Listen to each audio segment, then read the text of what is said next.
Díla a Joe Thompson cuige hen a cuige trí 8 8 mas a huige tatu géisteach ling agus orna G chuig tús na teachtrachta sun. No túsáte ag RTE stad IE agus tamidir Twitter ex chomá agus brivialum clustelwet a sitáil Painéal Gréine médathe Ráchiad trocha hen fan géad a gumráid leis an tréfhse céanna an uirlig. Tá éistóir leis a glár seo Neil McAndrew na measc siú atá smaoine faoi Painéal Gréine a hitáil ar a hig. Thug fecht na driscoil cuairtear Neil in a hig a glún tarmh in éanach leis an inaltóir Fergus Keane chun an plán a bheas.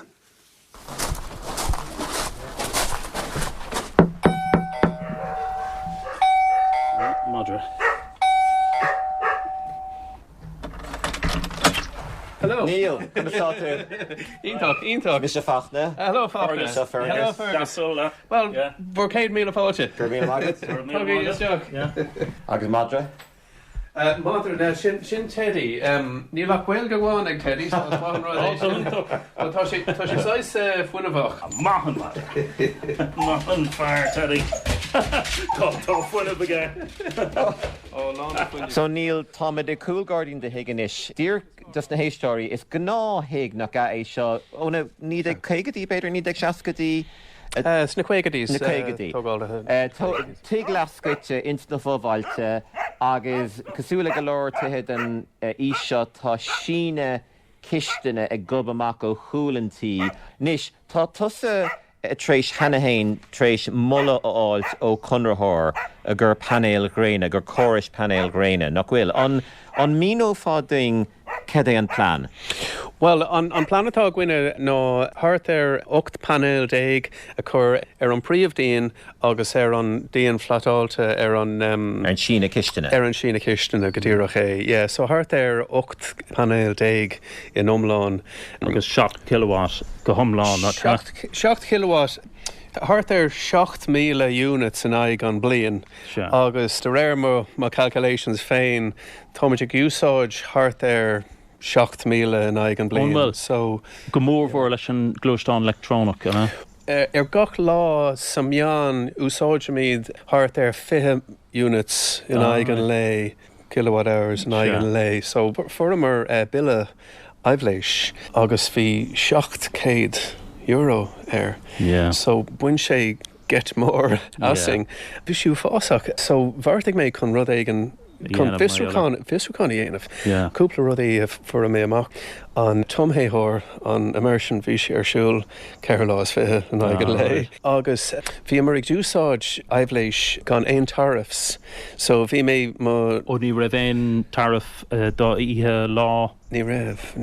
Alright, an bhfuil ó gotanis? Go deapan.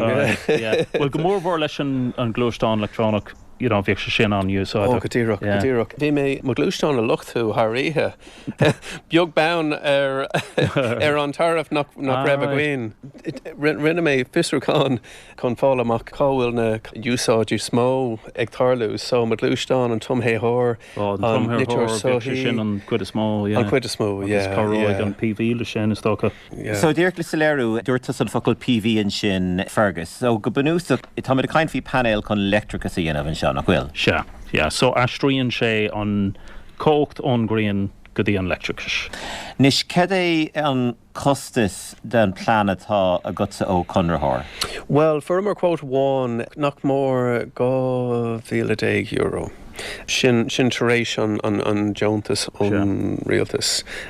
Will Cainere mar cuid, nó battery mar cuid den choras tá molta onas der nói ní féad leat an electricus ar fad úsáid nuair tá an Gréine tanmh agus an sin san ihe níl an Gréine tanmh.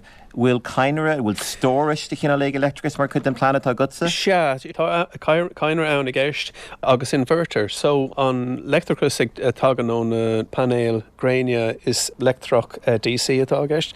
So tá inverter ag ahrú go AC chun úsáid na appliances agus lehéad.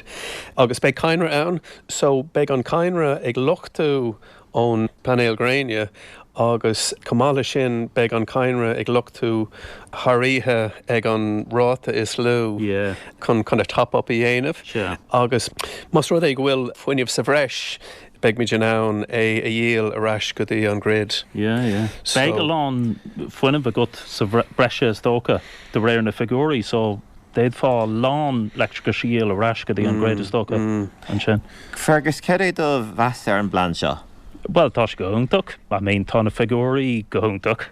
Bíhing lom teach a ras beidir gceann sé bhí nó blian just chun áilmach chuna sé blian sé agus, mar tá gach rud a go an PV, an calorí, an stóráil, agus an inverter, agus an e-car ag úsáid an electricus, so tá sé anna hamúla frád, yeah.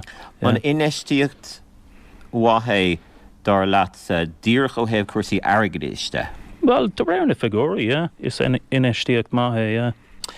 An conrathóir tá sé cainfí tá mé breanú ar an seo agus luúan sé figurí ar nós más féidir leat nóca fan géad an foiinemh úsáid thar 25 bliain agus sábhálaí tú 63 beagnach 64 míle euro ar do chud electricus. Bhfuil sé sin? Well, tá sé dachar, sin figurí just tuspáinm, tá sé dachar áileach, céin sais céitadán a úsáidach duine sa teach gosúla sin. Ach, más féidir dhéal an ras go dtí an grid, is gama really. Well, tá mis dentarm go beag muidir úsáid hart ar 3 míle go euro an aig an blian. So, mas costíonn sé 2010. Thréis ceithre blian? Beag sé sin go húntaach, yeah. Break even, muinte amach a gcuin. Yeah, beag sé sin anna hapig ar fad. Mar inistíocht. Má tágann sé níos mó am, is no-brainer fó sound. I mean, mátá sé leistigh de demlíon is inistíocht má is. An mullach tú de nach mar aon duine atá smaoinemh ar Painéal Gréine áil. An dóla gur smaoine maithe de gach duine? Well, no, níorann sé de gach duine. Like daoine an árasán, níl mórán seansa có dhéanamh agus tá lán daoine an árasán faoi láthair, so is true nach bhfuil an seansa có. Daoine nach bhfuil éon sa teach ach iad féin, just duine bháin sa teach, beidir nach úsáidthach siad an electricus atá ag teach amach gas. A clán, bhfuil páistí óga acu tá sé sin fearfa, An aibatá go lán daoine ná an inistíocht ag an tús, an cnap atá tastáil. An targad sin, like 10 míle euro, 100 míle euro, 2 míle euro. Ar biú do riine airgad ar altar ísacht chun rud mar sahiam? Well, yeah. Massam go bhfuil sais green loans amach ann chun cabhrúla seo. Agus tá cólachtaí éigean a béidir go dúrthach siad lón dut chun an rud a ceannach ar dús. Agus current to an target rash on a savings atá déanta agat. So tá 6 chorus sin a muithaun. Ach so is inistíocht mór atá gceist ar dús, all right. Ach más féidir a dhéanamh tá na savings haun. Níl tréiste éisteach le Fergus an bhfuil tú níos clénta, bhfuil tú níos cinnte de, bhfuil tú géirt ar aigla seo? Well, Tommy, imach compórt níos is maith an mulla for mé ón Fergus an sin. Tommy sásta gur cinne ceartatá ann, agus cumála sin an géir céim aráide tá linne, just Tommy géirí aon rud is féidir lom i dhéanamh, chun fossil fuel a laidú. So is rud táhacht a tomsa. A fiú mar a bhfuil an break-even có lua nó mar sin is rud watha dhéanamh agus táimeigh dul sa thró ceart. Tám sé sásta? Cóil Teddy. Agus bin an Madra Teddy a chur deir leis an mír sin le fachnó driscoil agus bhí sin chuala sibh Neil McAndrew únéir an tí agus an tinal táir bhí a chur cála airt Fergus Keane.